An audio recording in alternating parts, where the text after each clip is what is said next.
आप बच्चे को समझाते हैं कि ये काम सही है और ये काम गलत है, तो ये बहुत ही वाहियात तरीका है समझाने का। इससे बच्चे को कुछ भी समझ में नहीं आएगा, क्योंकि बच्चे के अंदर ऑब्जर्वेशनल स्किल होती है। बच्चा ऑब्जर्व करता है, क्या फर्क पड़ता है कि ये जन्नत है, ये जहन्नुम है, ये सही है, ये गलत है। आपके उपदेश को बच्चा नहीं समझता है, बच्चा ऑब्जर्व करता है। आप भाषण देते रहिए, कोई प्रभाव नहीं पड़ता, बल्कि बच्चे पर प्रभाव इस बात का पड़ता है कि आप करते क्या हैं, आप कहते क्या हैं, इसका कोई प्रभाव नहीं पड़ेगा। आप करते क्या हैं। मान लीजिए आप अपने घर में बच्चे से रोज कह रहे हैं कि तुम चिल्लाओ मत, इतना ज्यादा क्रोधित ना हो, गुस्सा आता है आपको, बात बात पर गुस्सा आता है, तो बच्चा कहाँ से सीखता है। बच्चा वही से सीखता है कि हमारे पापा, हमारी मम्मी, आप जैसे घर में गुस्सा होते होंगे, तो आपको देखकर आपका बच्चा भी गुस्सा होगा।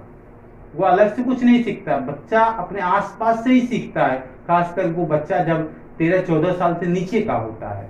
आप अगर पढ़ते हैं घर में, तो बच्चा भी आपका देखकर पढ़ेगा। आपको बार बार बच्चे से नहीं कहना पड़ेगा कि पढ़ो पढ़ो, वो खुद पढ़ेगा। आप पढ़ते हैं तो जो भी आपकी रुचि है आप उसमें पढ़िए। अगर आप हमेशा टीवी देखते हैं, बच्चे को कैसे मना करेंगे, मना नहीं कर सकते।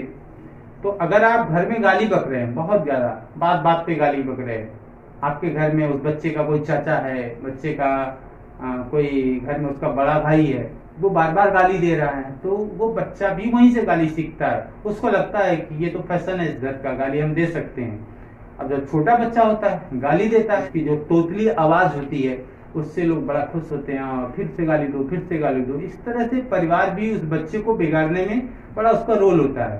तो खासकर जब हम पेरेंटिंग की बात करते हैं, तो जो पेरेंट्स हैं, जो माता पिता हैं, और घर में जो भी गार्जियन हैं, उनको ये देखना चाहिए कि हम बच्चों को जो समझा रहे हैं उसका उस पर कोई प्रभाव नहीं पड़ता। क्योंकि आपने देखा होगा कि बच्चे को बहुत सारे लोग पीटते हैं, बार बार पीटते रहते हैं, मारते रहते हैं, वो बच्चा फिर भी वही काम करता है। तो बेहतर यह है कि आप उसको ये मत कहिए कि आप ये करिए और ये मत करिए, बल्कि जिस काम को आप चाहते हैं कि वो बच्चा न करे, इस तरह की बातचीत हो, इस तरह का माहौल हो, आप उसको ऐसा कुछ करिए घर में जिससे वो बच्चा भी देखकर वैसा ही करेगा। तो हमेशा पेरेंट्स भूल जाते हैं कि बच्चे को हम समझाएंगे तो बच्चा समझ जाएगा।